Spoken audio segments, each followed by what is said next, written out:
There are women who had to build themselves without a blueprint.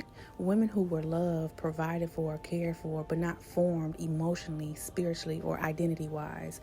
Women who had to become their own reflection because no one showed them who they were becoming. Women who entered adulthood with strong morals and values, but no roadmap for identity, no emotional foundation, no feminine modeling, no one to shape their inner world. Women who were forced to evolve in real time without ever being taught how to understand themselves. Women like me. I didn't discover my calling in church. I discovered it in identity loss, in abandonment, and the unraveling of everything I thought I was. I lost my mother at 14, and even though my father was present and provided, there were things he simply could not give. The emotional depth, the feminine grounding, the identity formation a young girl needs to know who she truly is. So I grew up learning myself through motion. I felt like I was outside of my body and myself my whole entire life. I grew up learning through my emotions, through my mistakes, through reinvention, through every identity I stepped into and outgrew, through every season where I felt unanchored but still undeniably called. Like most women, I built from survival, I built from wounds, I built from hustle, and for a long time I thought that was my assignment. But God uses pain as preparation.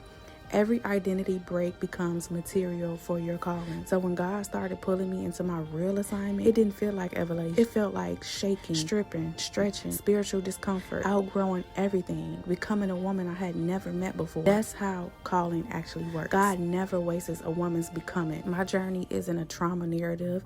It's a testimony of how God forms leaders in the dark. And that's why I know the work doesn't come from strategy alone. It comes from assignment. God called me into identity work because I had to rebuild mine from nothing. He called me to guide women out of confusion because I lived years without clarity. He called me to be a voice because I grew up without one. He called me to activate destiny in others because nobody activated mine. This is how you know it's from God. Your assignment is the healing of what once broke. You'll know it's him when it redeems your story. It restores what you never received. It becomes the blueprint you needed. It activates others using the identity you rebuilt. It aligns so deeply it feels like remembering, because calling isn't random. It's pattern. It's prophet. It's woven through every chapter of your life. Your entire life is the evidence. Now the real question is, are you ready to leverage it to live and build a fulfilling life that God already promised you?